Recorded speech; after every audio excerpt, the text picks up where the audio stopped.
اعوذ باللہ من الشیطان الرجیم بسم اللہ الرحمن الرحیم۔ السلام علیکم میری پیاری پیاری یوٹیوب فیملی، امید کرتی ہوں خیریت سے ہوں گے، خیر و عافیت سے ہوں گے۔ اللہ تعالیٰ آپ سب کو خوش رکھے، خیر و عافیت سے رکھے، آپ سب کو اپنے گھروں میں آباد رکھے۔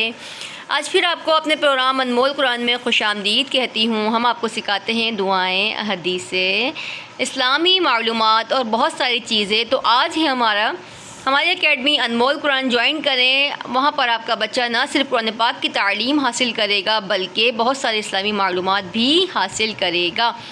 نمبر میرا ڈسکرپشن میں موجود ہے، آپ مجھ سے رابطہ بھی کر سکتے ہیں۔ آج سے ہم آغاز کرتے ہیں احادیثوں کا۔ آج سے ہم سیکھیں گے روزانہ ایک حدیث بھی انشاءاللہ عز و جل۔ امید ہے آپ کو ہمارا پڑھانا سمجھ میں آ رہا ہوگا۔ کوئی بات سمجھ میں نہیں آتی تو مجھ سے پوچھ بھی سکتے ہیں، اپنی رائے سے بھی ہمیں آگاہ کر سکتے ہیں، اور اپنے بچوں کو قرآن پاک کی تعلیم دینے کے لیے آن لائن قرآن پاک کلاسز کے لیے ہم سے رابطہ بھی کر سکتے ہیں۔ آئیے حدیث کا آغاز کرتے ہیں۔ حدیث نمبر 1 ہم یاد کرتے ہیں۔ پہلے میں آپ کو بتاتی چلوں اس کی تفصیل۔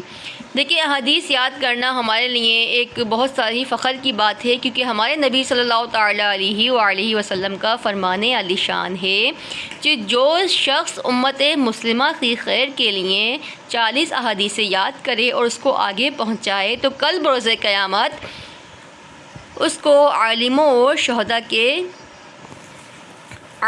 شہداء کے ساتھ اٹھایا جائے گا۔ تو خود بھی یاد کریں، اپنے بچوں کو بھی یاد کروائیں۔ آئیے حدیث کا آغاز کرتے ہیں۔ حدیث نمبر 1 ہے انما الاعمال بالنیات۔ انما الاعمال بالنیات، سارے عمل نیت سے ہیں۔ یہ ہے ہماری آج کی حدیث۔ آئیے سبق کا آغاز کرتے ہیں۔ اس سے پہلے میں آپ کو بتاتی چلوں، چینل کو لائک سبسکرائب لازمی کیا کریں، ویڈیو کو شیئر کیا کریں۔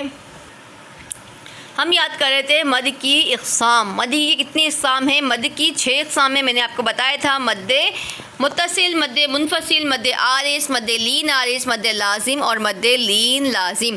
2 آپ کو میں نے اقسام یاد کرائی تھیں۔ آئیے تیسری کا آغاز کرتے ہیں۔ مد لازم، حرف مدہ کے بعد سکون اصلی، حرف مدہ کے بعد سکون اصلی جزم یا تشدید ہو۔ دیکھیں، اس کو کہتے ہیں جزم اور اس کو کہتے ہیں تشدید۔ جزم یا تشدید ہو تو مد لازم ہوگا، جیسے جانن، ٹھیک ہے۔ اب آتے ہیں مد لین لازم۔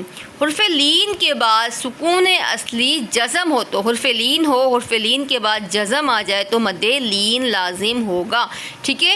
مد لازم کب ہوگا؟ حرف مدہ کے بعد، اور مد لین لازم ہوگا حرف لین کے بعد۔ اس چیز کا خیال رکھے کریں، حرف مدہ کے بعد یا حرف لین کے بعد، ٹھیک ہے۔ حرف مدہ کے بعد سکون اصلی ہوگا تو مد لازم ہوگا، حرف لین کے بعد سکون اصلی جزم ہوگا تو مد لین لازم ہوگا، جیسے عین، ٹھیک ہے۔ مد لازم اور مد لین لازم کو 3 الف یعنی 6 حرکات کی مقدار میں کھینچا جائے گا، ٹھیک ہے۔ جانن، ایسے عین، ٹھیک ہے۔ اس طرح سے اس کو پڑھیں گے۔ آئیے 2 مد اور یاد کرتے ہیں، پھر کل سے انشاءاللہ عز و جل سبق کا بھی آغاز کریں گے۔ مد عارض، حرف مدہ کے بعد عارضی سکون ہو یعنی وقف کی وجہ سے کوئی حرف ساکن ہو جائے تو مد عارض ہوگا۔ حرف مدہ کے بعد سکون اصلی ہو یعنی وقف کی وجہ سے کوئی حرف ساکن ہو جائے تو مد عارض ہوگا، جیسے مسلمون، اس طرح سے، ٹھیک ہے۔ مد لین عارض، حرف لین کے بعد عارضی سکون ہو یعنی وقف کی وجہ سے کوئی حرف ساکن ہو تو مد لین عارض ہوگا، جیسے شفتین، ٹھیک ہے۔ اس طرح سے پڑھیں گے۔ مد عارض کو، مد لین عارض کو 1، 2 یا 3 الف یعنی 2 حرکات یا 6 حرکات کی مقدار میں کھینچا جائے گا۔ امید ہے آپ کو وقت کی اقسام سمجھ میں آ گئی ہوں گی۔ انشاءاللہ جلد کل سے سبق کا آغاز کریں گے۔ اپنا بہت سارا خیال رکھیے گا، دعا میں یاد رکھیے گا۔ چینل کو لائک سبسکرائب لازمی کیے گا، ہمیں بتائیے گا آپ کو ہمارا پڑھانا کیسا لگ رہا ہے۔ اللہ حافظ۔